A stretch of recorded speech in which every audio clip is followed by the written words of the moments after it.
wepera n'entula. Omuntu yenna okozesa olulimi Oluganda tewali musango guba gukuvunaanidde oli wa ddembe. Naye ate bw'okozesa Oluganda okuvvoola bannyini lulimi Abaganda, then awo ke bayita akamanyiiro akakwasa mu embwa mmannyo. Nkiddamu, gwe bw'okozesa Oluganda ate okuvvoola Abaganda ke bayita akamanyiiro akakwasa embwa mmannyo. Naye jjukira embwa bw'egikwata mmannyo ekiddirira egenda kukwavulako engalo ezo. Okukuwonya kijja kuba kizibu kubanga ojja kuvaana obulwadde bungi nnyo omuli ne rabies. Kati ngenda kusaba mwenna bannayuganda tukimanyi nti Uganda yaffe era tugyagalira mu tugyekumiramu wamu. Naye ate abantu abamu tubeeko we tukoma mu kusoomooza n'okutinkula entawe ze tutajja kumalako. Omuntu osobola okunywa walagi, osobola okunywa bbiya, osobola okulya bwe kafaanku naye gw'oyagala, naye tosobola kujjukira nti mu mubiri muno mw'oteeka ebintu bino mulimu ebintu ebibi bye baba okosa. Katugambe ng'omutima ng'amawuggwe. Kati buli muntu yenna akola statement evuma Omuganda ng'okozesa Luganda. Obanga omuntu ali akafaanku naye n'omuyingiza mu lubuto naye nga tomanyi ebintu ebiri mu mubiri gw'omuntu, ebintu ebiri mu lumiri gwo bisobola kukola mulimu ki okwanganga ebintu ebyo. Ojja kunywa bbiya, onywa sigala, onywa enjaga, ojja buli kimu, naye omutima guno gwe gusalawo n'amawuggwe gano ebbanga lyogenda okubeera ku nsi. Kati gwe omuntu akozesa Oluganda naye nga ate toli Muganda n'ovuma Omuganda n'omwimula naye nga ombuuza ensonga lwaki omwimudde nga teriiwo. Weegendereze nnyo munnange. Be bakuwa n'okudduka ate toyita wookoma. Ffenna tukozesa Oluganda kubanga tulwagala.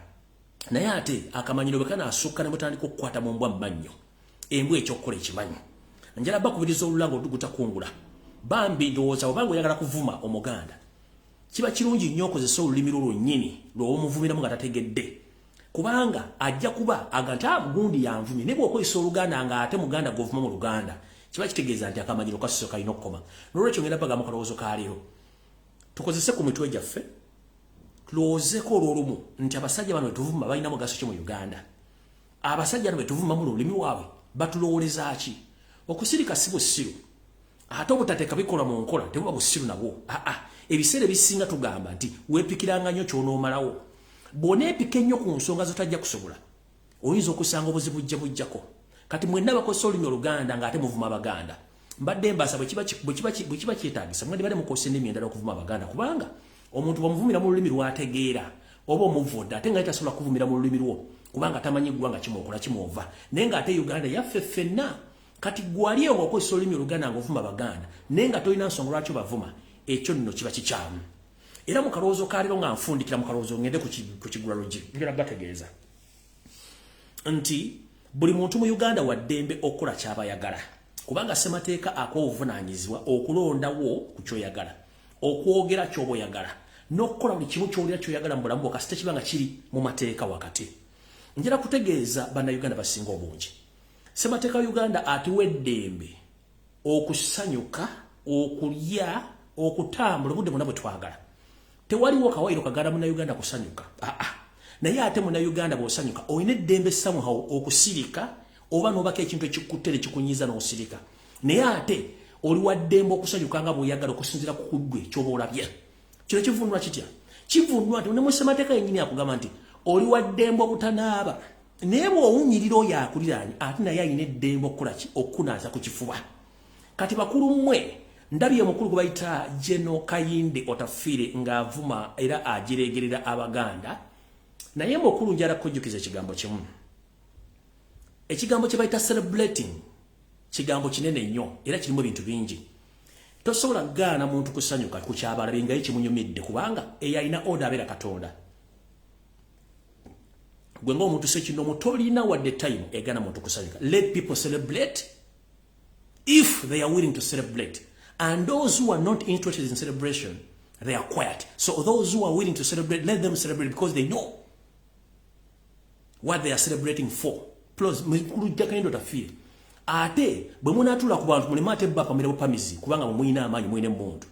Remember, fetuna tuli bannayuganda tensi tugiyita mu buyisako yajibira tulimu kabokka. So nno tekabadde akalowoozo kalo njalagenda mu kigulalogi kyaliro ndyoke ngende mutegereko video. Mawulire namangi nnyo. Alright, kali ntandise.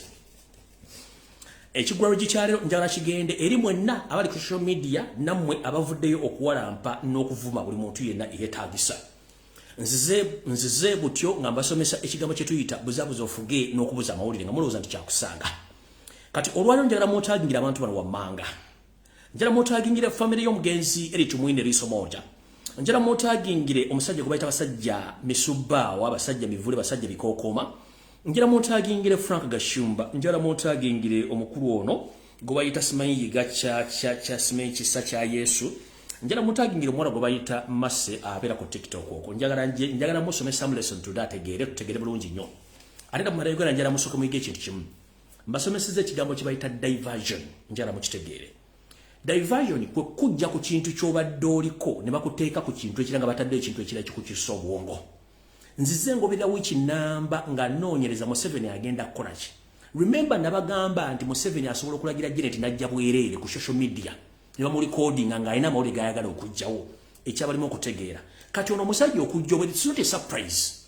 It's not a surprise. Ali nabagamba nti kyangu nnyo tuli mu kigulalo kitandika butano kyangu nnyo okuzuula omuntu atali waggwanga byo kyangu nnyo okuzuula entegeera y'omuntu n'omanya endowooza ye n'entegeera nga tekikutwalidde genda ku gogo kubuuza no bano abasajja akabinja k'abanyarwanda abajja okuwamba eggwanga Uganda balina ekizibu balina cow mentality balina embeera n'obulamu bw'ente mu bwongo bwabwe era kyekibatawaanya bangu nnyo ekisooka basosoze ekyokubiri boogera bubi ekyokusatu bango bakuzuula nti yaani tu omusajja afaana ng'omukazi mu ndabika ne mu ntambula kuba balina ne hips oyinza omusaamu no ng'alina amakudooza mbwe yeesibyemu pisto mu kiwato kumba ayiikayiika abangu nnyo bakumanya abantu bano basosola abantu bano balina obukuukuulu abantu bano akulagirawo nti ye takwagalirawo ddala ekitali ku mawanga amala gali mu Uganda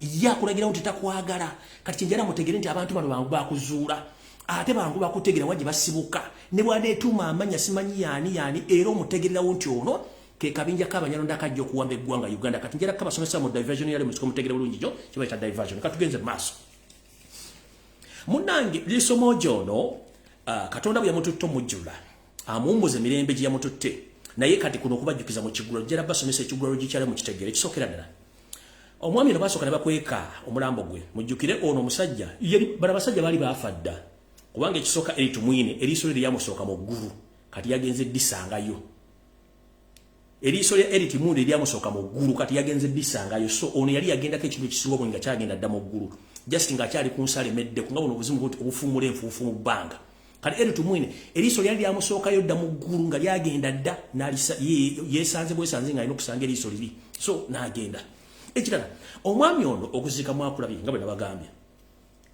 ndoza mwategedde bulungi kyembagamba when you trace their records and their ancestry teziriyo they are nowhere to be seen yesuse kwakwekyo ekijja yaliko yekka ku kufa kwe tebalanzeeko kojjaawe tebalanzeeko yasikira maama we tebalanzeeko yasikira taata we n'ekijja yakisoseeko ng'omuntu kati omuntu atalina buvunabuddwe tabalumya mutwe omuntu atalina buvunabuddwe tebabalumya mutwe bano abantu tebalina kye bali nabagazi nomponga byo yabatebalina kye bali eriiso lye lyamusooka mu ggulu kati yagenze kusangayo liiso lye era bawumule babiri nga bwe lyamusooka mukitegedde bulungi nnyo ku kijja yasooseeko ng'omuntu omukubanga talina kojjaawe talina sengaawe talina yasikira mama talina yasikira kitaawe ye yasooseeko kati mbatandikidde diversion bano mu kusooka njala bazzaayo mu diversion ze bali batandise okukola nga bajja amawulire gonna gabaddewo jjukira bakyali ku kigulu kya Uganda Airlines okujja amawulire akubona okufa it's not news ono yali yafadda eriiso lyamusooka mu ggulu kati yazze luvannyuma oddisanga 1 mujjukire nti Governor Bank of Uganda omugenzi Tumusiime bwe yafa omukyala yava nakola statement nti gavumenti ebalekera ennyumba gy'abadde asulamu yekkolo nga gavana bagisigaze nekigaana okukwata nti kikuba kati what we call a premeditated statement Museveni zaatuma abantu bano okukola nakino bakikoze bakimanyi nti mugenda kibuukira omu ku bawala b'omugenzi Tumwine yavudde n'agamba nti basaba President Museveni yoseti bahuro tabasaba mutano wakala kisere mzezedde nti nno olwokuba nti kitabo yafudde ate nga mama wa myaka gigenze Museveni ne gavumenti babagulira ennyonyi mama wa mwana agenda okulambulira ente zalese ente mama wa mwana alambulira ente tata abaziba yabalekedde kubanga akaddiye ekyo kyabadde premeditated statement nga eri provocative yabadde premeditated statement nga bakozesa provocative statements okuprovoking omuntu nalulira omukazi mugawuli muka Governor Bank of Uganda naye bamusindika akole statement to provoke okukyokooza kati mutabani muwala wa Tumwine bamugambye genda okole statement eyo in a proactive way n'agikola naye teyagenze viral nga badde bakyagala teyagenze viral kubanga badde basubira nti omwana ayogera statement egenda viral arrogant kati bwe bagenda balina cow mentality balowooza nti to provoke Ugandans it will cause commotion or chaos in the society but for us we know who are they obwongo balina obwongo butononyi bwa katyuni kati omukyalo byakoze statement negana okukwatayo what went next ekyazeeko kikino twade tuli awo ne basindika basajja bikookoma basajja miwulenge ne bamugamba genda okola statement kati mujjukire statement zino zengenda obasomera zonna zirimu ekintu eki kyonna kikwatagana basajja miwulenge n'agamba nti abaganda temugenda kufuna kuddamu kulondebwa bantu banyankole era ne Kyagulanyi n'amuteeka mujjera kubuuza basajja miwulenge mu bantu aba celebrating ku social media walabemu Kyagulanyi somewhere ngakoze post celebrating nowhere how dare you wazino teka mu Robert Kyagulanyi senda mukitegeeza nti gwe tukumanye kisooka oli ku makerenda go ageddalo kubanga watoloka ebutabiko olina okuddayo endozo wali olina okumina ARVs recent bakutwala mu ekyankwanzi bakuwakana akabundu akabizi n'okatandika okakanekaawo n'olweza tuli w'amaanyi nnyo kati statement y'abasajja mivule eno bwe yazze teyawukanako na ya Franka Gashumba Kasabuni. Frank Gashumba yagambye nti abaganda bakuyetinze tribalism mu kufa kwa Eritu Mwine era simanyi bavume wanyankole era buli kimu nagamba era Bobby Wine aje ategeeze ku batabani bene bawalabe mukuru Frank Gashumba. This is to remind you mu Kigwaraji Kyagulanyi talina mwana gwazala mu Uganda mu politics. Kyagulanyi alina Solomoni alina Solomoni no n'abaana alina bana basatu by the way no in fact basatu bana whatever abana bano Kyagulanyi bazaala abasigadde mu social media tumugobera bugobezi talina ko mwana tena agenda kubira simu abana ba social media including mitwere woleza tuli banda Uganda kati goboloza nti Kyagulanyi agenda kubira abantu bana bagende bali makusirika kubuli buli munsiya omala biseera kubanga statement mwafunye ye muka. This is to remind you nkutegeeze mukuru Frank Gashumba nga sikuvode sikuvumye statement ya Gashumba statement ya basajja mivule statement eyono musajja kama inze yange mbera labi wano saga sigina kuzanya statement hiyo na just njara balaga olongera mu describing abwenti statement yono mugira bwe yabadde ono oyo statement yoyo musajja kuba sagala mwogera manyage mugira bulungi statement yoyo gye yakoze oyo statement teyawukanako na ya Frank Gashumba na basajja mivule ono yagambye nti akolimidde abaganda kabaka ne Kyagulanyi olwokuba nti basanyukidde nnyo okufa kwa Tumwine era simanyi maigata nakola statement kabaka tanawandika statement simebi kibi statement zezimu nga zonna banoonya diversion kati omuntu ono kyebamugambye okukola kubanga nabagamba nti bwoba onoonya abasajja bano bangu nnyo bakutegera endowooza nfunda nnyo era mulabya akomye ku social media neyeewana kubanga ye gwe mulimu ogumusasuza one ono P7 dropout okusinza ku history gwenfunye he is a P7 dropout ayina obwongo bwa katuni kyekisooka ekyokubiri ye obintu byakola abikola kubanga aliwo for survival kati bwe tuvuddeawo ne tugenda ku mwana muwala ono eyeyita Mase ayogedde ebigambo bingi nebigenda muleetera obuzibu agambye nti abamuwe Muganda era yejuse lwaki bamuzala mu Muganda era agenda kutta nnyina ate simanyi bakole ki n'agamba nti era Kyagulanyi muumba tutu simebi kibi era n'agamba nti ayogedde ebigambo bingi nnyo ku Kyagulanyi Robert Center mujala kubuuza mukyala Mase nange wali onvumyeko nenkuleka nenzija ku platform nenkuwa n'amagezi how to survive ibintu bino byonna but statement gyokoze olwaliro genda gyejjusa emyaka gyo gyonna kubanga Kyagulanyi tannakulumbako tannabeera mu celebration zonna naye zino ovuma abaganda naye njala kugamba teri Muganda mukazi azala muwala musiru kinoonyerezeeko we don't produce dense kids to that level bwogamba nti wazala mukazi Muganda n'oluganda lw'oyogera teri mukazi Muganda tasobola kuyigiriza mwana Luganda no that is a mistake so I here to announce that you are a state agent kubanga statement z'abantu bonna zikwasaganye n'eno ejja nekwatagana naye nze ngenda kugamba bwenti genda mpola mwana muwala okuvuma Kyagulanyi nga takuliiko nga tanayogera ku kigambo kyonna n'okuvuma abaganda n'ogamba nti ogenda kutta ne maama wo teri mukazi Muganda azala mwana ng'alowoozanga ggwe by the way ngera kugamba ekigambo kimu kubikola byozokola ku social media, I'm not surprised kubanga wali okuteka kasenya toilet no kasenyisa Mannyo in the first place. Ekyokubiri, bokoze statement eno Bobby Wine, it is a mistake kuba tandakola kintu kyonna. Novuma Abaganda, which is okay bavume, but you'll face it laugh very soon. Nengera kugamba ekigambo kimu, teri mukazi Oluganda lwoyogera, teri mukazi azaala mwana namuzala nga muki natamuyigiza olulimi. It is impossible, tekisoboka. Kati olulimi lwoyogera, you are just camouflaging nti abakuzaala baki Baganda. No, mama si Muganda. Kubanga tokyogera ngo kyogedde lwalero kuba teri mukazi Muganda asomesa mwana wa Luganda taliyo.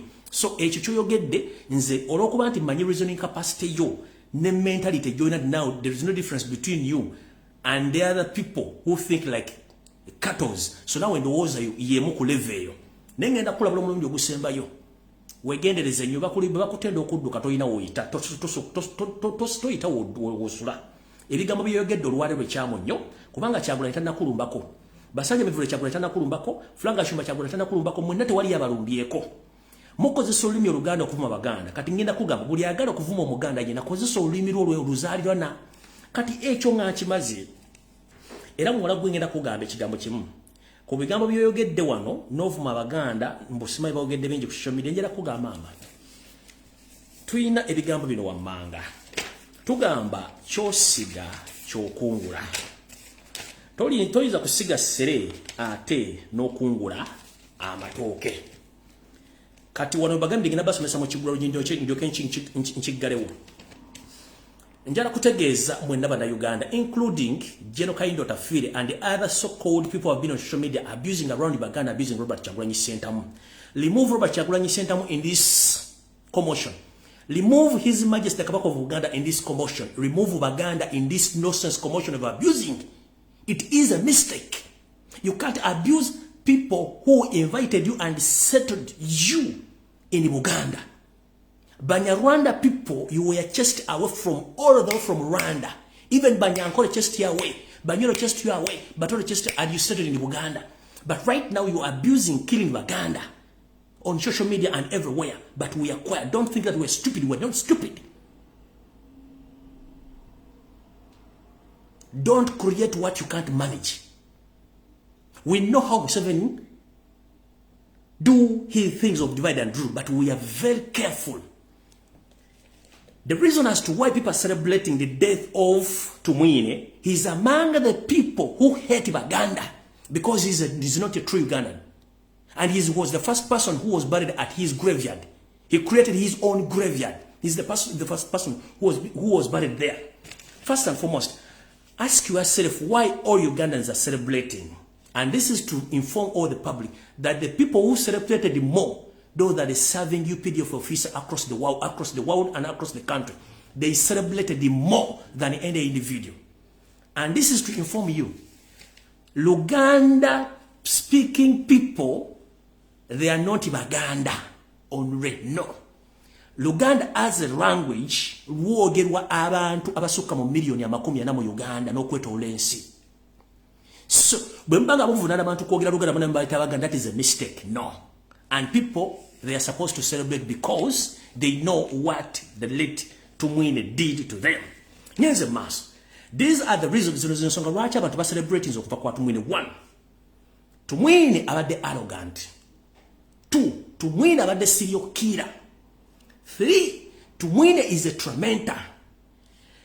People celebrated because his personal characters were unbelievable. Embeera z'obuntu n'enneeyisa Tumwine badde nfu eri abantu. People celebrated because of his personal characters. Inhuman characters nga tezikkirizibwa. His personality nga tekkirizibwa mu bantu. That's why people celebrated. Tugenze mu mentality. Bulijjo bagamba cow mentality gamuluza ansaaga. When I mention cow mentality, I mean that this group of Banyarwanda who came to invade Uganda, they suffer from what we call dementia, and they suffer in what we call cow mentality. They behave like cows or cattle because they don't have morals. Bafu kati mentality, action, personality ne characters z'omuntu yensonga lwaki abantu celebrating. Before you attack anyone, first ask the question why people are celebrating. We've lost so many public figures in Uganda, including politicians, religion leaders, cultural leaders, business personnel, but no one has ever celebrated that people are celebrating right now because this gentleman, his personal characters are unbearable. His personality is unbearable. The capacity, the mentality is unbearable, and the actions are unbearable. So whoever abusing, whoever criticizing people's celebrations, let people be. The day will know that people are good to celebrate. People started saving money because they are waiting for other equalizer, and soon the equalizer is coming. You will get to know about Bako. Nyenze maso. Njagadde kubategeeza kintu ekyo, then ndyoke ku information endala. Information endala eruwa. Kati njala motagina no Salonga Mulengejja wasaanya. Before nga sinagenda ku bbaluwa gyawandiise. Kuba information ina nyingi nnyo wano. Ekigulalo ginkimaze kati ngenze ku information eyandeese. All right. Wasanya Charles Peter Mayiga Salonga Mulengejja. Kansubirenti video no ko oli kuba muli banji mbalaba. Ne ku platform zenjawulo. Olimba wanga gaba magulumero olwalero mwokajjalidde nga kamuje ali ku malaalo. Munono nga wakoze ebintu bingi nnyo okutuukayo. Mu kiro mwe mulina okwetikka abantu ba state agent okubatwala. Muno mwe mulina okutwala abantu batategedde nti ogenda batwala nenga bagenda kubanga bafuna enkomerero byabwe esembayo. Abantu bwatutte mu Europe kiri ku record nti ensimbi z'okozesa tezibangawo. Era yensonga lwaki nti gwe abantu abasinga obungi watutte. Muno mwe mulina minisita ba Kabaka be watutte abafulumiza family zaabwe. Nawe kenyini ntegezeddwa nti family members ababo bafulumira mu nkola eno era mulina beeyo nga mulina kisalira mu ntamu mulyoke mukole ekiddako. Era tugenze maaso netegeeza ne baminister abamu be watambudde nabo bafulumiza abaana baabwe kubanga amanyi kyekinza okuddako in case nti balangiri ni Ssaabasajja Kabaka aseeredde. Era otogere saa zino amajinga bwe nagoogerako ne gasooka geetoolamu gaakomyewo ku nguudo ez'enjawulo ne ku roundabout nga geetegekera ku kintu kyonna ekigenda mu maaso mu Buganda. Naye tubala bulungi nnyo biki ebigenda mu maaso mu Buganda kuba tubitegeera. Wetwogerera olwaleero Charles Peter Mayiga state fund zoyina zoli mu kusasula abantu okuba nti okola kye tuyita diversion era ng'oli mu kukola functions eziri mu Europe wepo ne bweru w'eggwanga kubanga osasula abantu okukola emirimu egy'enjawulo tukitegeera bulungi nnyo. Naye basajja ba Kabaka mwenna abali mu Europe kambabuulire kino mukitegeere bulungi nnyo. Bw'obanga oli mukulu wa kika nga watambudde ne Charles Peter Mayiga olwalero luno nkusaba nga tonnalinnya nnyonyo kudda waka sooka ogende weekebere. Bw'obanga oli mukulu wa kika nga watambudde ne Charles Peter Mayiga genda weekebere nga tonnalinnya nnyonyo kudda. Muno mwe muli omukulu w'ekika ky'Engeye n'omukulu w'ekika ky'Engo. Bw'oba watambudde era ng'oli ne Charles Peter Mayiga nga tonnadda Uganda sooka weekebere.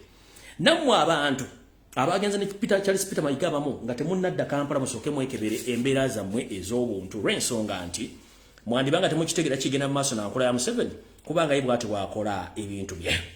All right, kati njagala genda mu maaso nsooke mbategeeze.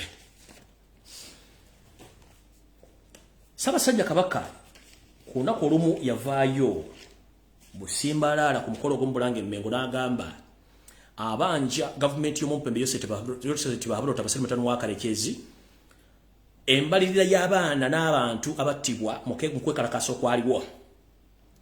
Naye okuva ku lweyisa statement eyo ebizibu byo byatandikira. Kati mukulu Charles wasaanya Kaloli Mayiga nagamba ddala abantu oli musajja Munyarwanda abantu era nga bawakana naye mbagamba oli kamu kakundi k'abasajja bano Early Commission ono si ekitaawo Salongo Seppian Mukasa oyo si ekitaawo Salongo Seppian Mukasa ne Nalongo Rebecca Kyese Mukasa si oyo nga bedda bagamba nti abantu bano bonoonyereza tebabula kawo mentality abajjudde era ku mukolo ogwo gw'embaga Kabonde na Masaka omukulu ono taata wono Charles Peter Mayiga Mulengejja ku mbaga era yaliko n'omuggo.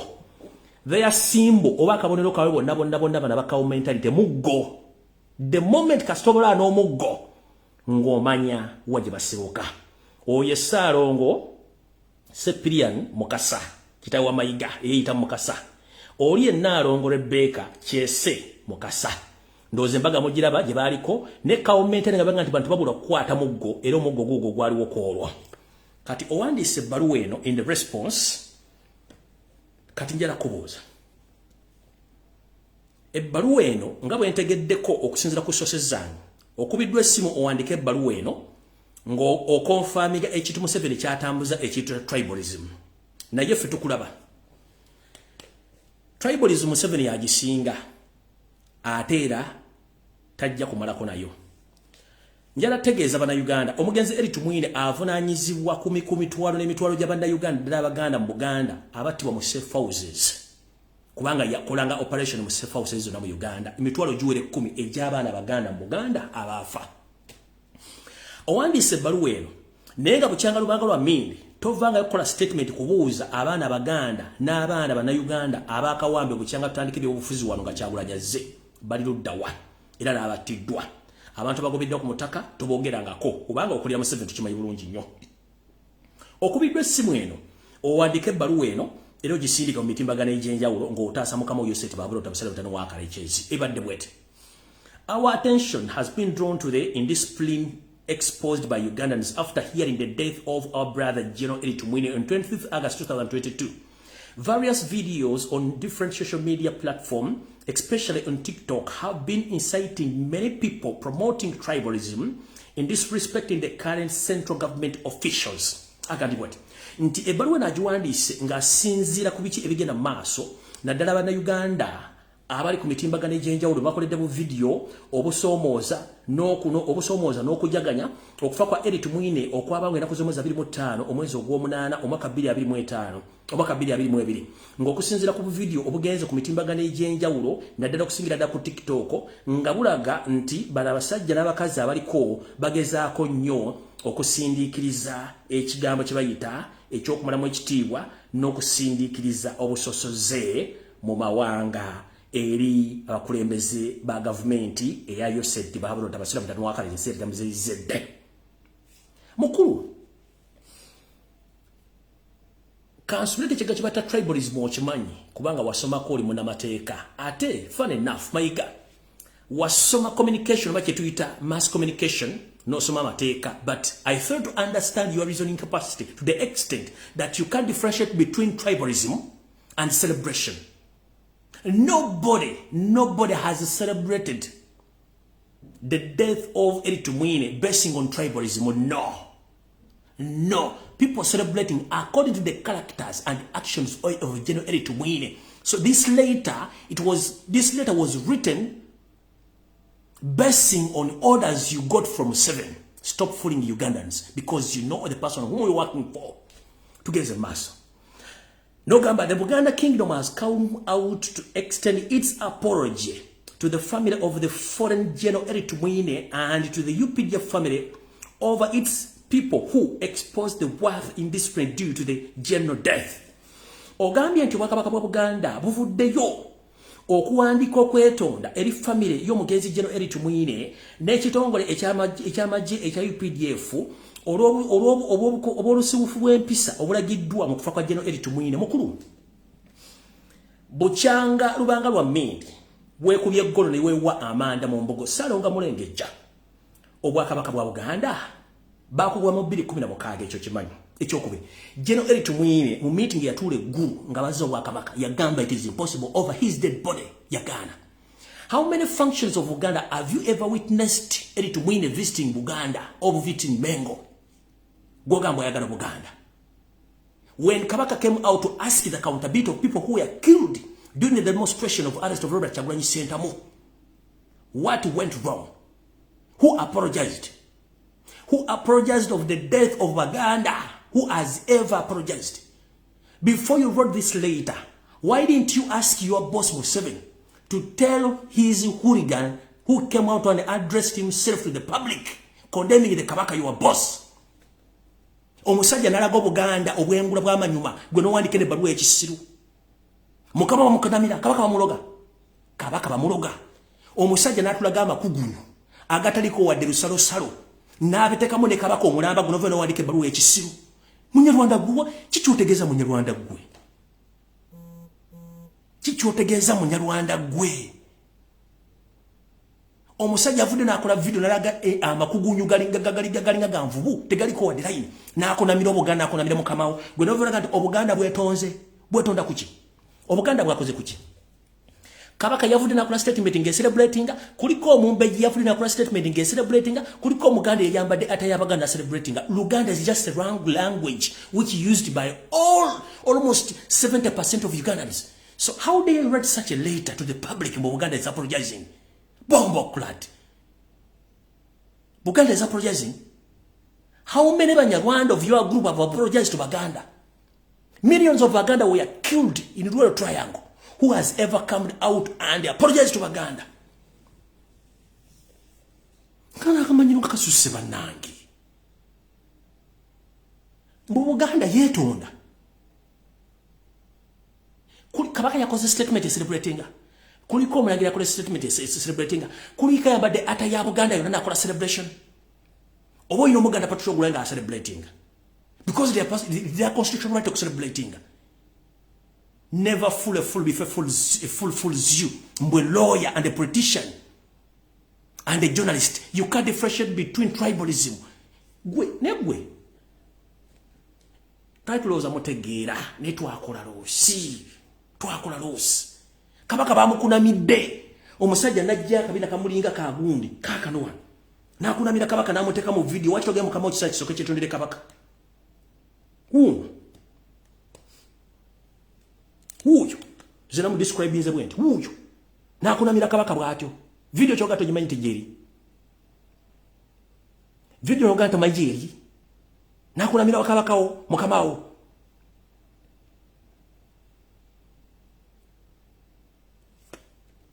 Let me teach you one lesson today. Kamalize bali wayi bulungi nnyo. Ogenze maso no gamba. Buganda won't forget the 27 people who started the NRM Gorilla War, where the pillars of the Buganda kingdom got regained its power by 1993 after losing it to Milton Ome Oboto in 1967. Therefore, NRM is a strong backbone to Buganda kingdom. Kati mukulu bulijjo tunoonya kugamba nti okuliraninga abantu beebuuza. NRM is the backbone of Buganda since when? Buganda as a country and as a tribe, they have been in existence in Uganda almost for 100 and 1,000 years. But for you, a person of your caliber, you've been in Uganda almost for 60 years. You say that NRM is a pillar or a backbone of Uganda. No mutunulira no amaso ne gakuluma no lirango twakadde wenna kasajja gwe kendika gwako gwe muwandike bintu kati musobola kozesa mitwe jammwe. Since when? You mean NRM is older than Uganda? NRM is older than Uganda. Or NRM is older than the Ankole kingdom. NRM is older than the Busoga kingdom.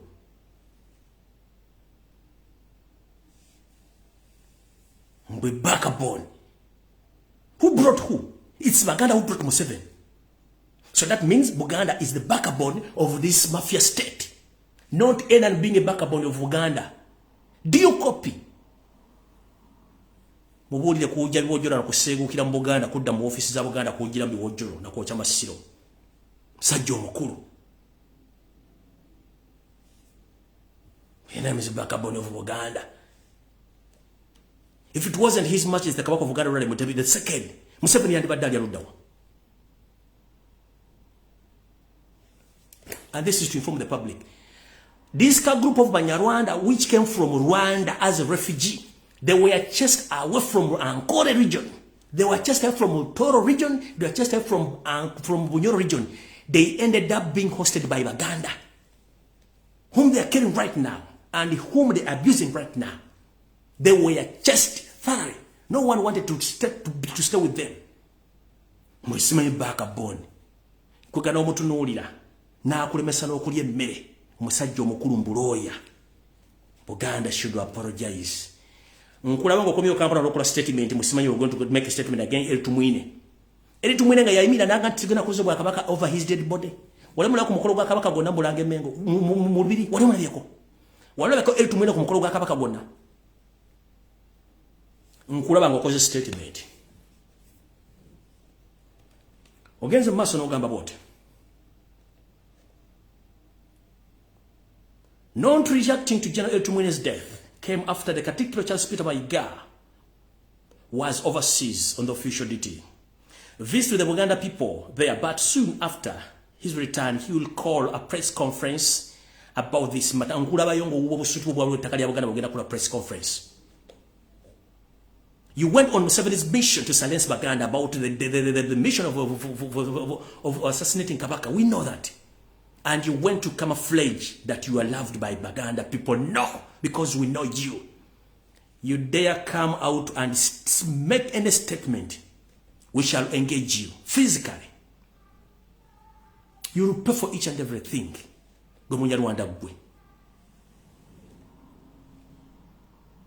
Kamaro kuyita omwami ono asooka akunnyonnyola okufuna okutegeera ko bulungi. Mulyoke mutegeere lwaki bano abantu batuzannyirako ng'ate bakimanyi bulungi. Njagala abaawulira ekintu kino mukitegeere bulungi nnyo, musooke mutegeeze siwaanyisa one. Njagala musooke mutegeere waliwo enjawulo wakati w'Omunyankole n'Omunyarwanda. Omunyarwanda gwenjogerako n'anyiiga abali mu kabinja kali akabagala okuwamba. Omunyarwanda gwenjogerako n'asanyuka n'amanya ne kyenjogera. Ye Omunyarwanda ayagala Uganda.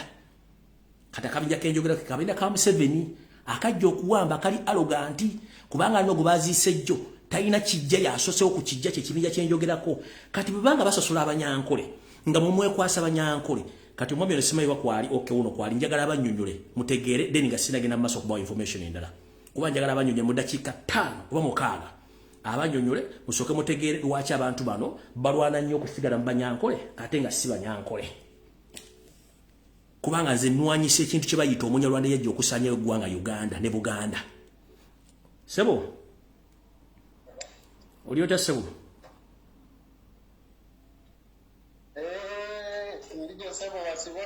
Ndi aho mbwenu ogumire Freddy ngumire kati Sebo njagala osooka ombuulire abantu bano basooke bategeere ekitakamba gatuwe pera n'entula. Abasajja bano wachi besiba Banyankole ate nga si Banyankole era babuulire nti wachi bubanga Banyankole wachi basosola Abanyankole mu dakiika 5 bategeeze tugende mu maaso. Okay. Nsago zikiriza nsooke namuseeko ku Banyankole Omunyankole Abanyazari n'Abanyamikago n'Abanyani biitu abagizi b'enkyukakyuka ninga shempinduka Abanyankole Abakiga Batoora Abakongo abantu mwena ba Western Uganda mbwere tarzama n'abaramusya mu izina lya Ruhanga simu nganziza kumulamwa omukuru Fred Sebo. Yes sir. Onese mtu wakayange buka Uganda igimanyi bulungi. Yes sir. Na yeye sabe kutegeeza abantu bonna batuwuliriza. Nze ayogera kusawe n'endi musajja Munyankole. Omunyankole typical. Atari Munyankole go okujinjera kandi n'Umunyarwanda kandi shino Munyankole kandi shino Mukiga kandi shino Muki. Ngo Munyankole kazi. Naye kyengagala okugamba Bannayuganda Fred emyaka gyange nze nyina ogimanyi bulungi ndi myaka 5. Yes sir. Ndabye ku government eziwera almost government 3. Yes sir. Naye government kiri ndabyeko nga netegereza. Yes sir. Museveni for 35 years abadde afuga Uganda with divide and rule. Yes. Abannayuganda batategeera Museveni ebimu ebisinga okulwanyisa Kyagulanyi Ssentamu Robert ninga Shibobi Wine ekisooka nti Museveni bali bamastaringa ekintu kyabwe nti tewali Muganda yenna asobola kuva muntu mu central n'abeera vibrant like the likes of omusajja mukulu Kabanga Semwogerere Dr. Sebana Kizito Alhaji Ayogedde n'abalala Apelens Bambi abantu abaali balina omusinzi abantu abalina omusinzi nga balokirize nti mu Ugandan politics oba mu byafaayo bya Uganda tewali mukulembeze yali afuze Uganda. Kino nkiwaako is history. Abamanyi history abalina ku myaka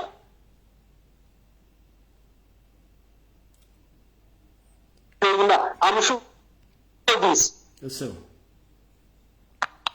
Tewali muku network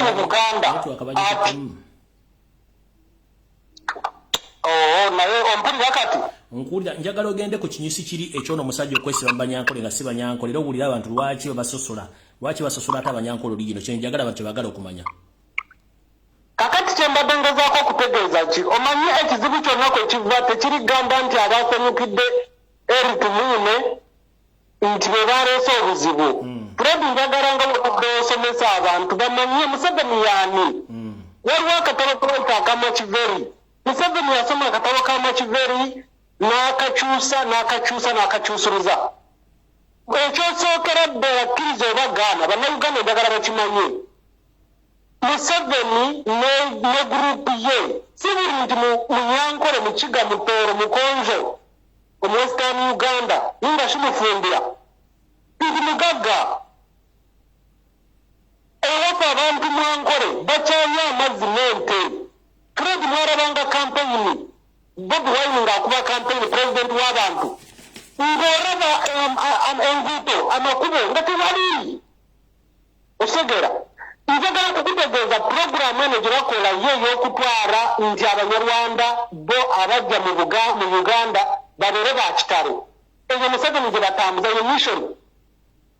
Era njagala kukutegeeza abantu abo olaba bo bennyini beeyawula. For example, district ezisingamu Abahima Banyarwanda, those are the two tribes. They are two in one. Abantu abo bo bennyini beboora. Waliwo kabasinga batuyita abiiru. Aliwo Bakama, aliwo abiiru. Abamanyi Munyankole ekintu ekyo bakitegeera bulungi. Omwiru bakutwalanga gwe ekitagasa. Naye ate abo abiiru bayita abiiru be bannansi mu kyo kyeki. Bo beetwala okuba nga bakitalo nga bwe walidde mwala wa Tumuune nti baagala bagulye maama waabwe ennyonyi egendera Brente. Bo beetwala okuba nga bakitalo. Bo beetwala okuba nga b'amaanyi olw'ensonga zino wammanga. Ekisooka bamanyi nti balina ssente, bamanyi nti balina obukulembeze. Ekyokubiri Bannayuganda njagala mutegere ekintu kino. Buli muntu yenna gwewulira ava Kazo district, Kiruhura district, Rushere district, Isingiro, Ruhama, abantu abo bonna abasinga those are Himas. N'Abahima Abahima abo beebo abaawasangana Abanyarwanda abaava mu Batuusi from Rwanda. Those are Rwandese. Nga bw'olaba Baatumukunde bano yaliko minisita wa security ono lwa Murama nga bw'obalaba era gurupu yaabwe ono yafudde eritumiine gurupu nnene nnyo okitegeera. Banzeeyi banene gundo abantu bangi nnyo naye kati abantu kyenjagala bategere kyekino wammanga. Abantu bangi bajja bafa mu Uganda nga bawusitana. Pecos Kutesa yali omumanyi? Omanyi Pecos Kutesa? Pecos Kutesa bwe yafa wawulirako Munnayuganda yenna celebrating? No. Ekisinga okukyaya abantu aba Museveni kino nkiddamu abakola research mugende bwe bawadde olaba vidiyo funa omuntu agenda akola vidiyo Kazo district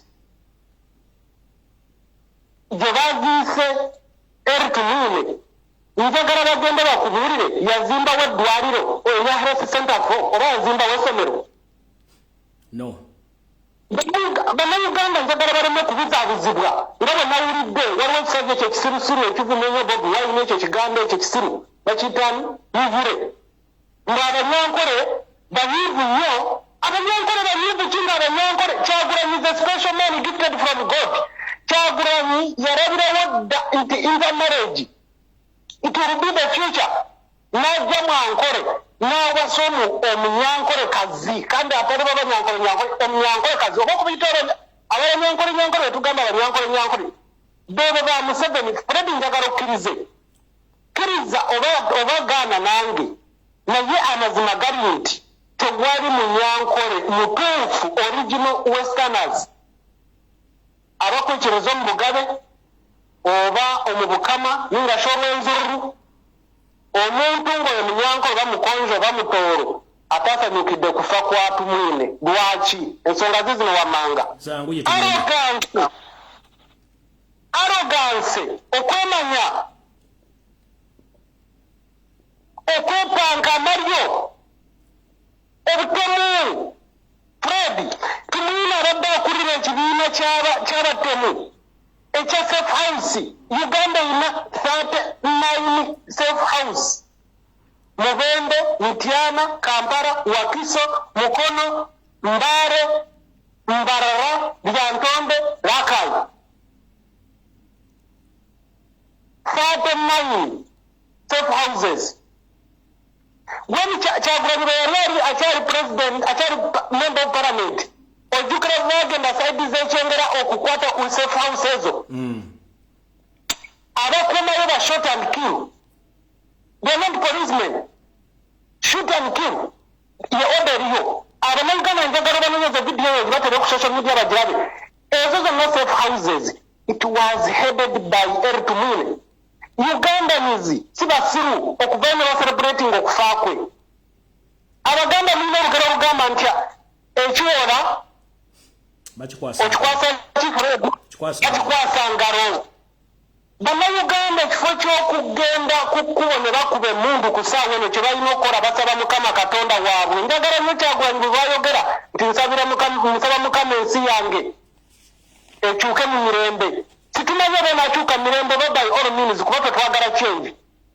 Naye kye njagala bajjewo kye kino yammanga kye nalabye eyo musirusiru Franka Gashumba. Ogono ajyawo abo bebizenjerere ebiryawo abanoonya ekyokulya kubanga amanyibwa n'avuma Bobi Wine Uganda yafuuka mulimo.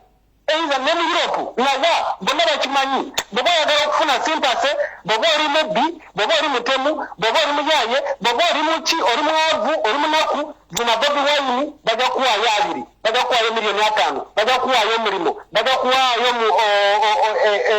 ka bonus wekati bajja kuwaayo emmotoka. Franka Gashumba kusaawa eno akumibwa SFC. Bamuggyeko SFC akume Bobi Wine ayite mu kisenyi e Kampala. Okay, kati tweyanza nnyo kabulaza kuba budde bugenze ndi kuyita olulala. Mbadde njagala kumalirayo abantu bano abaze bavuma abantu n'okuvuma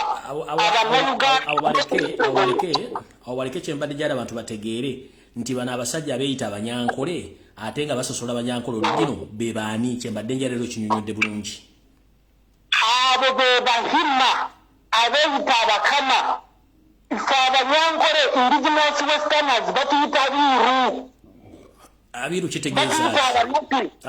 kitegeeza okutwala nga gwe atayina mulamu andoza lwe lulimi Oluganda atayina makulu obeera mukopi webale nnyo obeera mukopi bona bakama era bw'oba wadde owulira speeches badde bawa ku lumbe wadde bawulira nga businya mannyo okitegeera naye nga njagala okukutegeeza disitulikiti ezo zenkumenyedde kakati ku ssaawa eno zigaseeko n'emubende n'ekiboga nawa bajjusizaamu bahima banyarwanda those are Rwandanese abatali bannayuganda.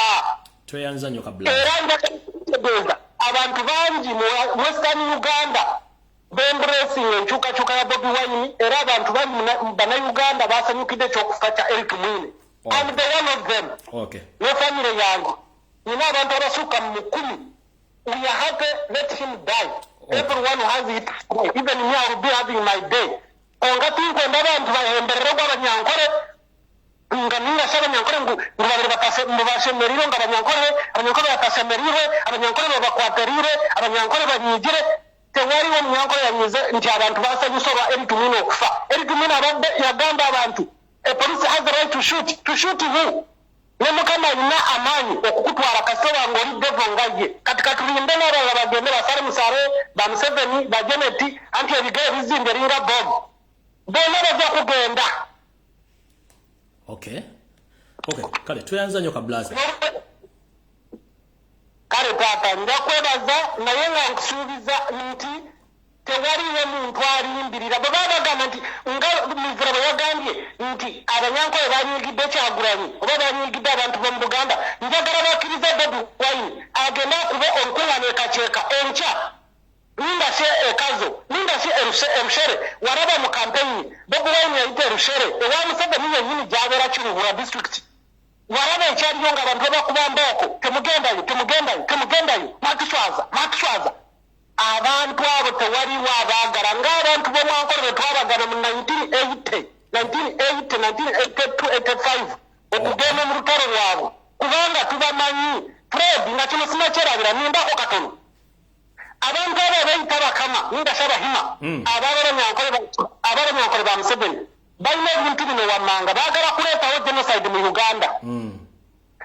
Njagala kwamukosomesa abantu ekintu kino waliwo ekintu kye badrivinga right now muve ku bintu by'okukitwala lightly kubanga one of the people abadde bastopping ekintu kya tribalism abadde Bobi Wine nga yakikuba era essaawa eno tuyita Obuganda omusajja wavudde emirage omusajja omusirusiru najja n'abakunamira n'akunamira mu Bwakabaka kabaka for us nganze njogera Uganda because I'm proud of Uganda. Baganda, you are welcoming a lot of people. Abantu n'amatiya kyaligonza bwe baafa people they were celebrating kubanga wananga I have my 3 guns in the car.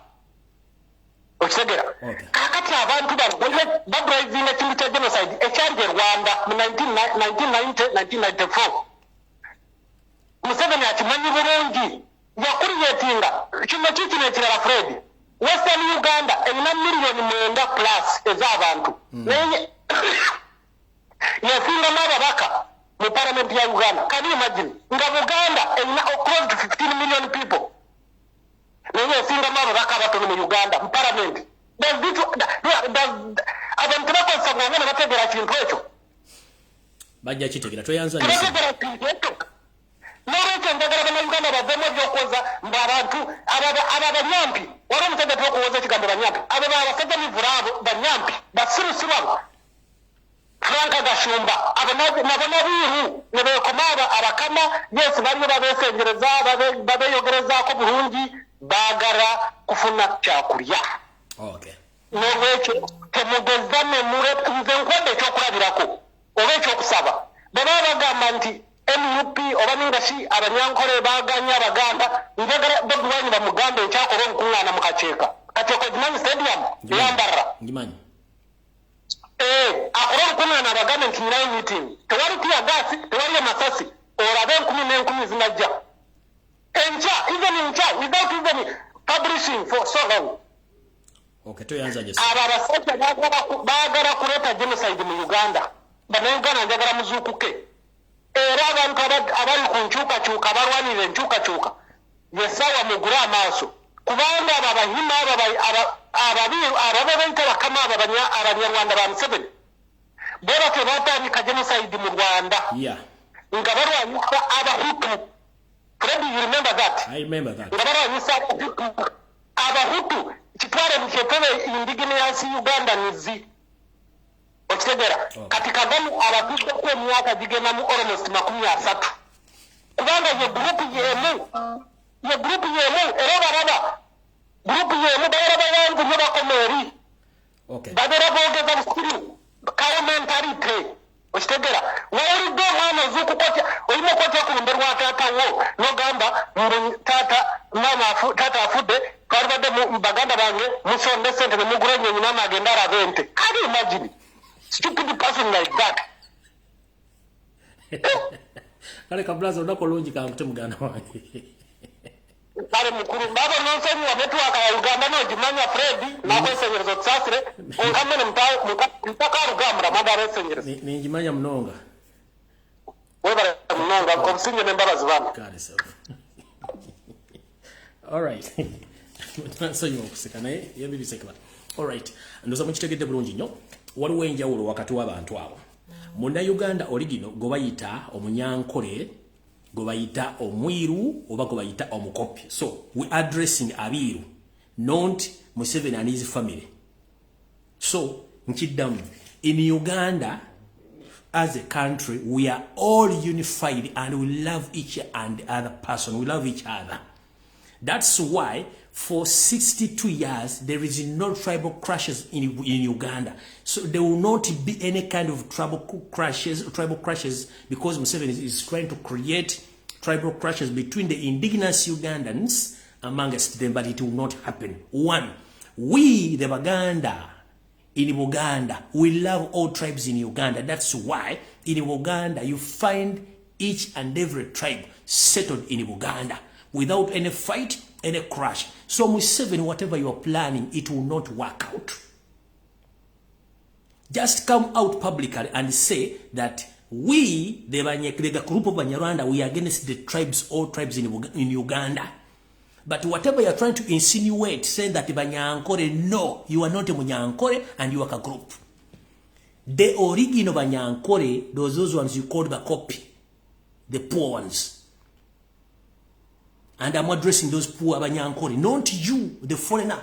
Because remember, at the time when you came with your group in Uganda, many regions chased you away until you settled in Uganda.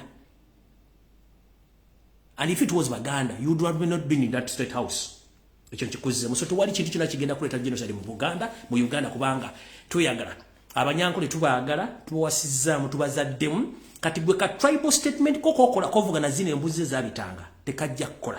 Kubanga Uganda ebaddewo ng'eggwanga, tewali ggwanga lyali lumbye ko ggwanga linalyo nga balwana. No. Kati gwe kyeyagala okola tekijja kukola. Ne bw'onoosomba embuzi ezabitanga, embuzi enzirugavu n'ozingiza mu Uganda zikole entalo. No. Remember, this is to remind you. Otalo na olusitula okimanyi nti mwe mufuluma ffe tetufuluma. Nkiddamu. Gwe musajja gwe. Remember, olutalo na olusitula mu Uganda oba mu Buganda ffe tetufuluma tusigala wakati.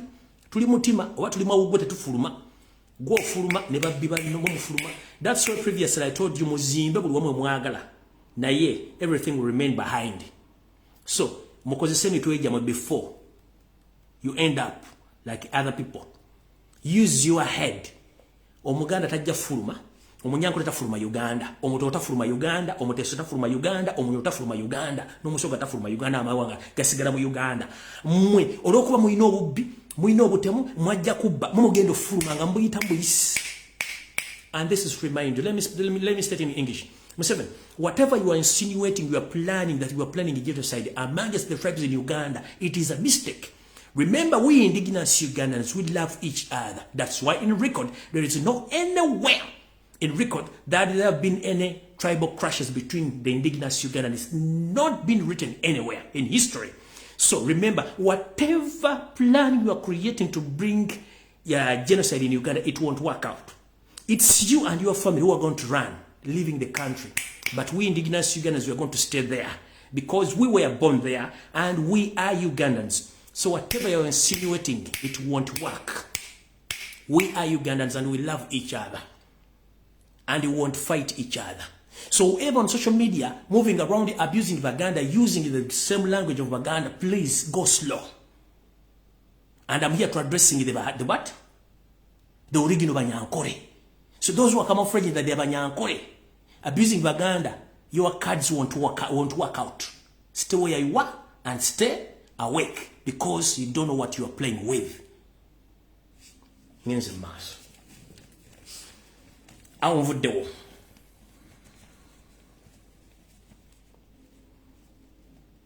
Ekigambo kyekimu kyembadde bagambye nti mwegendereze nnyo naddala abantu abali mu Buganda.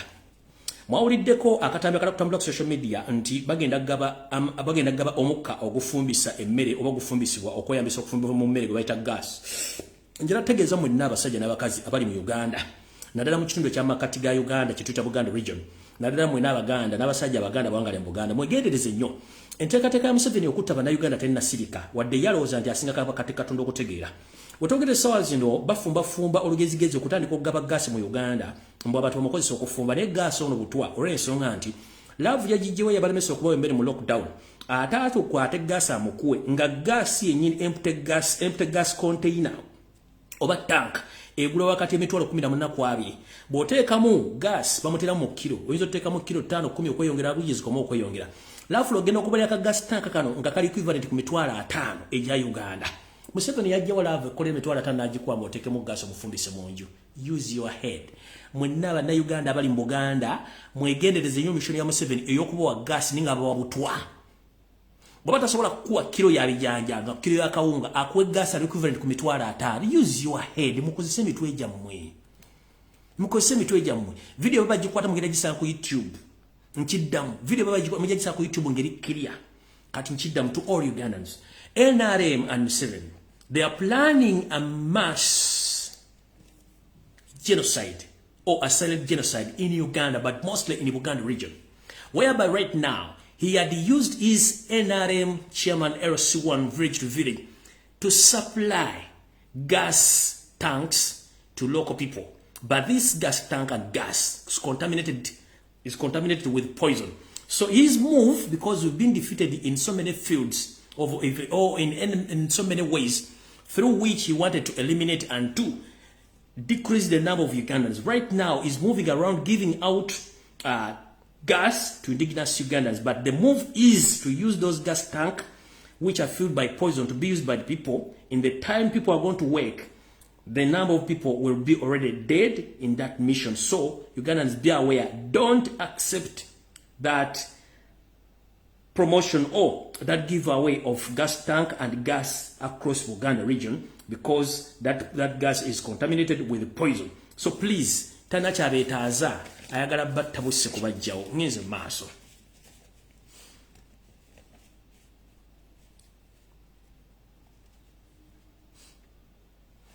Njala tegeza abantu b'Ubungereza mwenna mutegere nti Yoseti Bahano tabasema mutano wakali sete tamizezedde ngenda kuzo mwezi 10 omwezi ogw'omwenda agenda kujja Ebungereza agenda sinkana ba spy agent be buli kitundu kyonna ayina agenda sinkana n'abayindi n'abantu bangi nnyo mu Bungereza.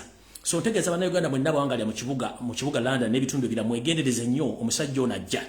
Jukira gamulengeje yasoseyo n'alinga strategies ekyo nakibaga mu kitegere bulungi nnyo. What a coincidence okuba nti onali mukola homework ne home ground okuba nti ate n'abantu abali mu kuteeka enzija mu 7 bantu bennyini ababadde mu nteekateeka z'amayiga okubeerayo. So mu kitegere nnyo bulungi abantu b'Ebungereza ngenda kuza omwezi 10 omwezi ogw'omwenda mu 7 agenda kubeera mu ggwanga lya Bungereza era eno gy'agenda okusinkana bamafiya be era ng'ekitundu ky'agenda okubeera wagenda kubeera mu Central London era nga hall gye basobola okubuukinga bagiyita area court eri mu Central London eyo gy'agenda okubeeramu n'abanyampi be weapon function zazagenda okwatendinga naye ng'okusinga agenda sinkana bannayuganda ba agents be ne bamafiya abayindi mu ggwanga lya Bungereza okuba nti bakola emirimu gye nga nenda bugisimufungize. So nkubiriza omulango takungula bannayuganda mwenda mu ggwanga lya Bungereza musobole okuba nga mwetegekera okutandika okwekalakaasa kuva nga nakuza omwezi 9 mpaka lona afuluma eggwanga erya Bungereza kubanga tukimanyi bulungi nnyo nti agenze kusinkana bakama be amutuma emirimu gy'okutta abantu bannayuganda. Tugenze mu maaso.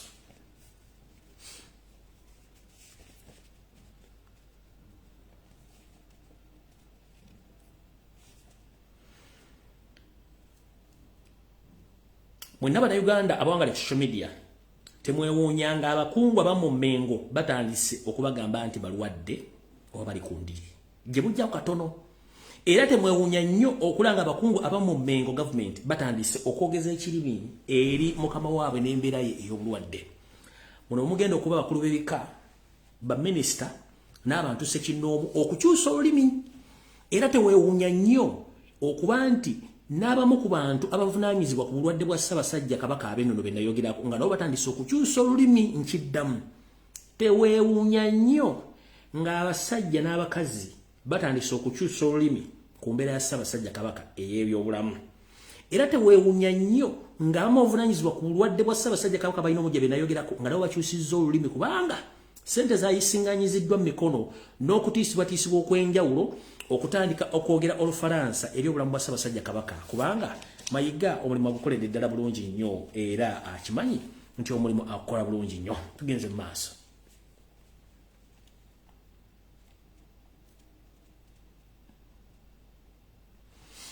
Nga bwe nabagamba gye buvudde katono nti era omumpembe Yoseri apulaninga okusumulula abasirikale ab'enjawulo naddala bannayuganda bannakabala ayiseewo olukwero olw'okuteekamu abasajja abanyalwanda mu magye bwe nakikuba ne bakisinyako awo ne bamala ne bakisirisa olw'ensonga akimanyi nti olw'enkuba information akyolwa budde n'agiwummuzaamu oluvannyuma n'agireeta ekisinga okusesa mu kuwummuza abantu bano balowooza nsobola kugoberera mawulire nadde nga bwegoberera bulungi nnyo ekisinga okusesa munnange bannayuganda bwe ndabawummudde mu magye njala bategeeza buli muntu aweerwa certificate nti wawummudde genda weekebeze nga n'obudde bukyali olw'ensonga mu kabanga katono nnyo oyinza okuba nga ofudde oba nga otandise okulwala ebintu byotategera kubanga mugenzi okuva mu service abasinga obungi nga bamala dda naye mu kujooga ne kaumentality agenda mu maaso mu ggwanga ebintu bino simanyi oba bannayuganda mbiraba njala bategeeza kaumentality tatufuukidde ekizibu era ali on its best right now lwali terulibusa okujooga n'okujooga ku ssemajooga kwe nalabye mu nsi sikulabangako nga zireeta LDU intake graduate muhoozi kanyirupama muhoozi laaga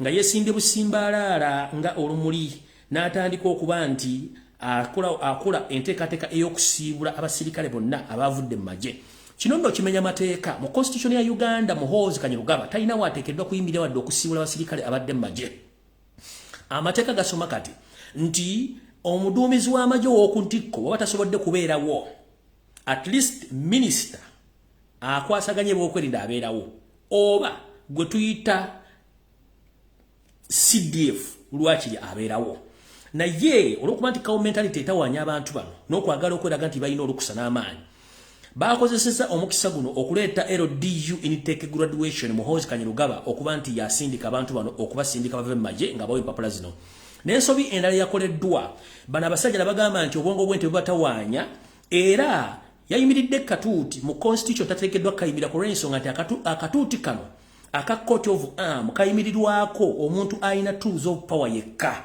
mu mukolo nga guno balina teekawo logo ya UPDF gye balina okukozesa okuyimirizaako omuntu yenna agenda okusindika abantu bano okuvaawo singa ono chief commander taliiwo oba omukulembeze gwe tugenda omukulembeze ogwanga bataliiwo kubanga either oba tasindika minister of defense oba asindika aduumira amagye mu ggwanga oba ye kennyini naye kati eno court of arm platform gye mwataddewo muhoozi ono LDU graduate agiyimireko asindike asibula abasirikale nakyo kimenya amateeka kubanga kino kimulaganga abasindise omukulembeze okuli presenting omukulembeze nga tekimenya amateeka olulala mukitegeeranga nti court of arm teyimirirwako buli mbuzi yabitanga mu ggwanga kubanga ako katuuti ka ggwanga era ggwanga liri kalinako obuvunaanyizibwa so si buli mbuzi ey'ebitanga ejjambo ekayimirirako at least mwataddeko logo ya UPDF gye mwandikozeseza so si kukola nsobi ng'ate mukimanyi nti mukolera ensobi mu mateeka agaliwo amakyamu tugenze mu maaso wano wenjagala okubuuza ku Ssaalonga Mulengejja owandiise message ng'ogenda against abantu abali mu kujaguza okufa kwa Eric Mwine era emu kunamuŋoona oba kuwemu ku njovu ezatulaze obwengula yavuddeyo n'egamba nti tennalaba bubaka buva wa Ssaabasajja Kabaka nga bukubagiza omugenzi Eric Mwine tannalaba bubaka buva waani bukubagiza Eric Mwine njala mubuuza oba nanjala kubuuza mayiga bukyangobera mu Buganda emyaka gye bakusigamu ng'omunyarwanda osandika okubiga Buganda walolabyeko Ssaabasajja Kabaka Magulu Nyondo ng'awandiika ebbaluwa ekungubagira omuntu yenna eyaliko mu nsiko nga yalwana entalo gwe tuyita war veteran ng'agiwandiise bwa mukungubagira nedda njera kubuuza wasanya Charles Peter Mayiga bukyanga lubanga lwa mini kuweza Ssaabasajja amufuula kintu kyakutta nti buli asanga akubako n'ayita waawo kiki ekirala ku bantu bennyini bwe bali mu kususuta essaawa zino be bamu abali mu olwagala okugyawo Ssaabasajja Kabaka n'obutazawo bwa Kabaka era nga tukimanyi bulungi General Tumwine y'omu ku bo ngera kubuuza mukulu Ssaabasajja Kabaka yennyini bamugana okubeera mu byobufuzi omubulooki okubeera mu byobufuzi kati ebbaluwa agiwandiika nga munnabyabufuzi munnamagye munnaki ate era Obuganda bwaddemba okusirika ku nsonga ezimu kubanga ziba tezibukwatako abantu abalina okuwandikira condolences messages zino ye State House n'abooluganda bakola mikwano Ssaabasajja Kabaka is less concerned si nti agenda kuwandikira buli mbuzi nti agiwandiikire obubaka obugikola ki ogisiibula kubanga yalaba dda mukowu amutusiza mu bizibu bino yensonga lwaki musajja wa Katonda ali mu mbeera eno bweti bwe tugenda mu maaso era nkubuulidde nti abantu bangi abafudde mu magye n'ab'ebitiibwa bangi mu magye wali olabyeko nga Ssaabasajja Kabaka awandiise message yonna nga ekungubagira omujaasi yenna kubanga akimanyi be bantu bennyini abaamuleetera obuzibu era tugenze mu maaso nkutegeeza nti olw'okuba nti ggwe n'akabinja kammwe akali mu Buganda ak'Abanyarwanda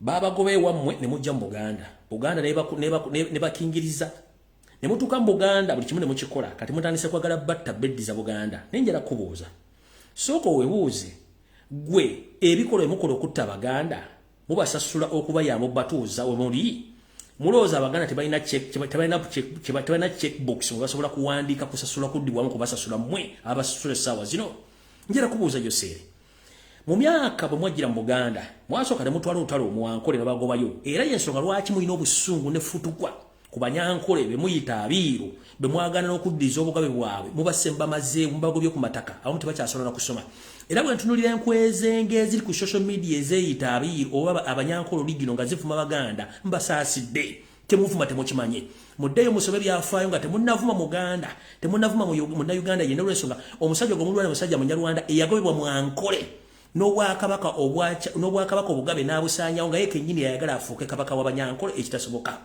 kati mukulu abasajja bano bagobebwa mu Bwankole ne bagobebwa Abanyankole babagoba Abakigala babagoba Abanyoro babagoba Abatono babagoba n'Abakonjolo babagoba naye Sir Edward Muteesa n'agamba nti bakyabo abali mu kuttibwa era n'abavuga nti waliwo abasajja abagobeddwa mu ggwanga erya Rwanda ababudaabuda n'abagamba bantu bano engeri gye balina n'Obwakabaka kambaleete mbasenze wano naye kyekivuddemu bye binene mu kusasula bazzukulu ba Buganda n'okusajja Obwakabaka bwa Buganda Museveni bw'oli bukola kati ate bw'otunuulira omuntu ayogera mu Lunyankole ng'ate avuma Abaganda nga takimanyi nti abantu balwanira bali mu kuvuma oba bali mu kuvumira mu lulimi lwabwe be bayimirizaawo Abanyarwanda bano so ng'ate Abanyankole oligina abiiru be bayita abakopi essaawa zino babagoba mu kusooka kati gwayogera Lunyankole ng'ate Obwakabaka bw'Abankole babusaanyaawo nga nabusaanyaawo gw'olwanirira nkusekeredde kwe kweyiwa amanda mu mbugo nga nfundikira message yino mwenna abali eyo mutandika okusonda akasente kamwe bulungi nnyo anti tunaatera okuddamu okudigidda buto kubanga bwe twogerera mutungo erina ggoolo emu ate Kiruddu terinayo wadde akabonero essaawa yonna bandi tuleetera ggoolo bayikolayiza mu ngeri yonna esoboka museviga akasente kammwe anti mutegedde omukulu ono w'essayidi eri naye embeera si nnungi nga bwe nabategeeza era kiri bubi ku ggoolo ya mutungo kubanga Kiruddu agitwalira ddala njala tegeeza mwenna abasajja n'abakazi abasugumbiza nga muwagira omusajja Yoseti Bahura otoserotano wakazi yatebezezede ensanga bisibe akyunyizza Abannayuganda okubatuusa obatuusa mu nsi yaabwe ogenda okufiira ebunaayira akyunyizza Abannayuganda okutuuka okwagala obbakula buli kimu ekisoboka essaawa zino omusajja ono ali ku tebuukye tebuusule tebuukeere naye ng'ate mbadde ndya wasanyaga Mulengejja Ssaalongo ng'ali mu kuwandiika ebbaluwa namutaayika abuleminga abantu aba celebrities ng'abayita Abaganda obwe tuyita nno bwe tuyita Abaganda bwe tuyita obuteebuuza obutambuza amazzi ekiro kubanga tosobola kuwandika bbaluwa eyo ng'abasajja bennyini bali mu kutta Abaganda okubasaanyaawo butyo Obuganda bujogeddwa ne busiimibwako ettoome omukulu ono wandiise ebbaluwa eno naye ng'alinga defendinga Mukama Yoseri mujjukire nti omukulu ono yennyini ne munnooli Kisawovuga gwe tuyita Salimu Sale y'omu ku baali mu lukwe olwokya amasiro g'e Kasubi ne bwetwogera ge bagaana okuzzaawo bw'ombuuza ki ekyagaana okumazaawo amasiro atunda kyamulinga essalambwa eri ensente kuba tajja kuwa ansa kubanga akimanyi mu bintu byonna ebigenze bibbibwa mu mbiri z'abassekabaka gye baawunzikibwa ebintu bino byonna Salimu Sale yabirina amasengere g'abassekabaka gonna agabbibwa e Kasubi n'agabbibwa mu mbuga endala zonna bassekabaka gye baali bawummuziddwa amasengere gano ebyo byasigala bassekabaka bano Salimu Sale yabirina byabadde awongerera ebbanga lino lyonna kati mukulu Salimu Sale yonna gy'oli njala kugamba bw'obanga okyaliyo ng'okyaweza obulamu ebitundu 2 ku 100 nsaba amasengere gano gewabba ag'abassekabaka ogasaba oluwanga galukuwe mayi musiruwala mwerabira nnyo Katonda ne mutandika okugenda okutinkuula ebintu by'abantu Buganda lubadde olwazi kati mukulu wabba amasengere mwayo kyamasiro g'e Kasubi ne mubbamu n'amasengere ne mugatwala ne mugenda mu mbuga ne mubbamu amasengere g'abassekabaka ne mugatwala naye lwaki tosaba amasengere gano gewatwala obulamu osooka obeerewo lwaki Charles Peter Mayiga nga tonna kola press conference gy'ogambye okukola jjukira Obuganda busaanyiziddwawo gwe kennyini ne Mukama Yoseri Jeno Salimu Salakanda nako anaatera okuyitibwa omugenzi yali mabega okusenda n'okutwala amataka ga Buganda wepo n'ebisigala by'Abassekabaka ebisinga obungi ng'abiwongera bimuwa obulamu n'obugagga naye katakyasobola ndo bigamba mu ntaasa ewiiki emu oba emyezi ebiri mbeerewo. Omwami ono yali emabega w'okusenda abasajja n'abakazi n'abazaana ba Kabaka ku ttaka ly'e Lusanja. Yoseeri Tibahabulwa omukulu we mwe yakubira essimu ne yeebuzaabuza ng'afukaana bamwe amukubira jje amubuuze kumbe essimu yali agyekubiddeyo kennyini n'agaana okujja. Era y'omu y'ono omwami yali emabega w'okusenda ekyaki y'omu Ndeeba eya Katonda omulamba era naye yeebuzaabuza ng'afukaana aba mbu bintu bino tabiriimu. Kale butyo wasanya Kalo Charles Peter Mayiga Mulenge ejja Saalongo nga tonnawandiika bbaluwa nakola press conference Abaganda tubaleemu amagezi. Apology gy'okoze ku lwo gikoze ku lwo ne family yo n'abalongo obuwazaala mu ofisi ya Buganda mu Bulange Mmengo. Ffe ng'Abaganda tetugimanyiiko era tubuuza ebibuuzo bingi nnyo. Ebbaluwa ogiwandiika opromoting Obuganda babusaanyeewo ng'era bwe kikimanyi nti omwami ono tumwine tayogeranga ku nsonga za Bwakabaka, tayogeranga Kabaka adde okwetaba ku mukolo guno ogwa Kabaka ogwa Ssaabasajja Kabaka Ronald Muwere Mutebi Emmengo mu Bulange n'okutuuka olwaleero. Sebe ebbaluwa ogiwandiikanga ani? Ebyafaayo bya Buganda bingi nnyo era Abaganda ng'Abaganda ne Bannayuganda baagala Obuganda n'ensi yabwe okusinga ebintu ebirala byonna. Ebyafaayo biddiringana ate byogeragana. Mukulu gy'okoma okuwalampa gy'okoma okulinnya gy'okoma okuwalampa gy'okoma okwolesa obudimaawa bwo. Kyetugamba nno omusajja tuyambulidde nti mukulu singa abadde musajja nnyo ng'oyagala tulaga nti oli musajja wandi bati otulaga bwengula wandi bajjojja buzibu oti n'otulaga nga wafaana mu maaso tukakasa nga bw'oli omusajja. Olulala obanga oddamu okulaga ensi nti oli musajja tutunuze mu maaso bwoti otulaga akali enkoko n'obulimwa bwako tegeera engeri gye wakulamu naye kino kiwatulaze kino ekyegundi ekyenvubu tekina kye kitukolako mukulu. Eno envubu gye omusajja yenna atulaga bwenyi bwe ne tumanya obwenyi buli butya naye gwe tulaga bino egundizo zino wante tusobola kutegeera ffe twagala omusajja gwe bayita omusajja otulaga akali enkoko tulage n'obulimaawa bino tebikola mukulu bino amaze biseera era njala bagamba okutandika n'olwaleero tudde ku mulamwa zino diversions batuvugamu waliwo kye bakeepinga on kye bapressurizing okuteekawo. Ssaabasajja Kabaka yonna bategera gye buvudde katono obulamu bwe si bulungi nnyo. Abasajja bano bapulaninga ngera mukiwulidde mu statement yaabwe era bagamba nti kati mwalumiddwa nnyo kubanga no bana abasajja balina provocative language ne actions bakola okutinkula abantu naye ekizibu kye batamanyi. Omanyi tugamba tosiriwazanga musiru ng'omusiru tannakusiriwaza. Museveni endowooza yo ne banno abawumba tutu si endowooza y'Abannayuganda. We the indigenous Ugandans, we don't think the way how you think that we think. No, we think differently and we behave differently. That's why you've tried to provoke Ugandans, but we are watching. We are watching. So you are trying to push tribal crashes and organized genocide. It won't work because we Ugandans, we love each other. So whatever you are insinuating, it won't work out because we know the hell are you. We know. We know. For us, we can't hate Banyankore original. They be here. We can't hate them. We love them. And I was taught by the Banyankore, original Banyankore. I was taught by original Banyankore. Mr. Buyinza, I don't know whether he's still alive and kicking in Uganda.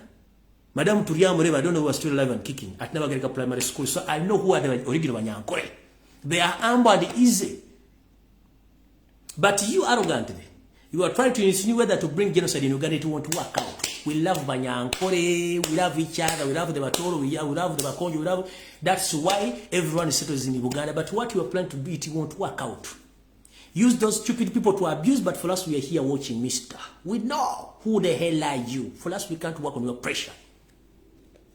Go and eat your mother something. We are here to stay. Cook whatever you are cooking, but you will end up being cooked.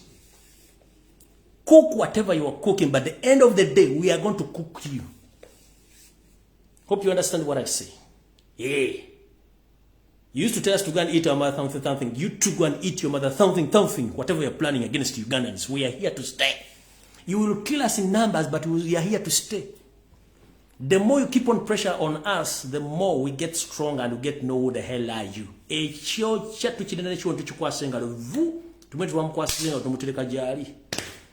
You understand? Bring all your propagandalists badde ku TV boogere bakole buli kimu ya nonsense tumanyi kye mufumba tekijja kukola. Kubanga ekisooka tweyagala.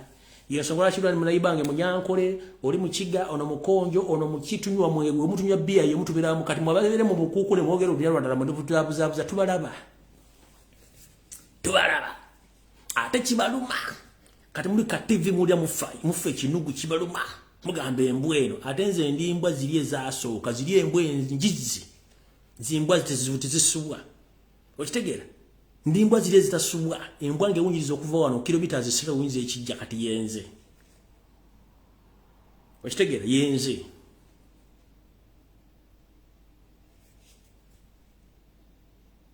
tudore muwambe batu muwambe bana bawali tabalina kibali tebali muwambo mwana mututte mukozesa musiyaga. And you see people come around abusing somebody. Hello? Tulibako unyo. Whatever it means, kija kwa peninga. We romance you slowly.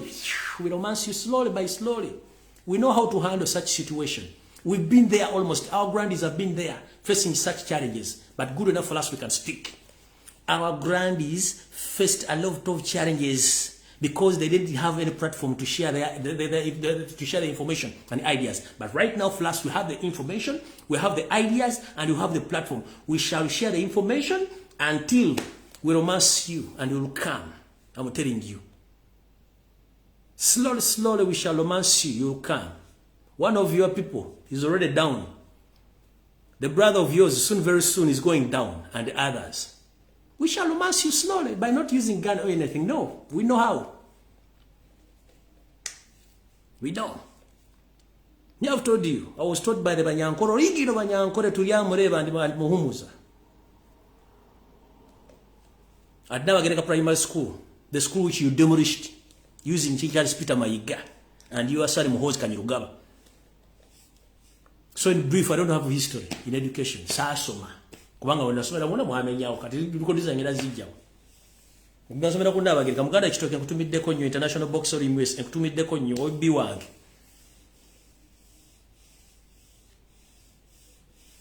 Nze njja batomera mbewulira.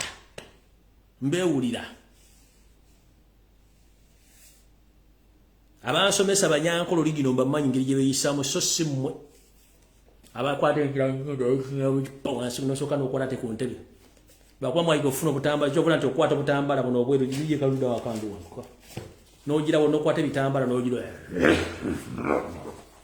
Live no suleri. No, Abanyankolo ligino they behave and they have table manners. They have public manners. They know each and everything. Loja public wayamba the open shoes tumamanyi behaviors tezibula ka mentality temubula. You hold a gun and a stick. It's easy to identify you. So don't waste your time. Leave Ugandans alone. We've suffered a lot. Our grandies suffered, our parents suffered, and we right now we are suffering. So we are here to talk to prevent and to protect our kids and our grandkids from your nonsense.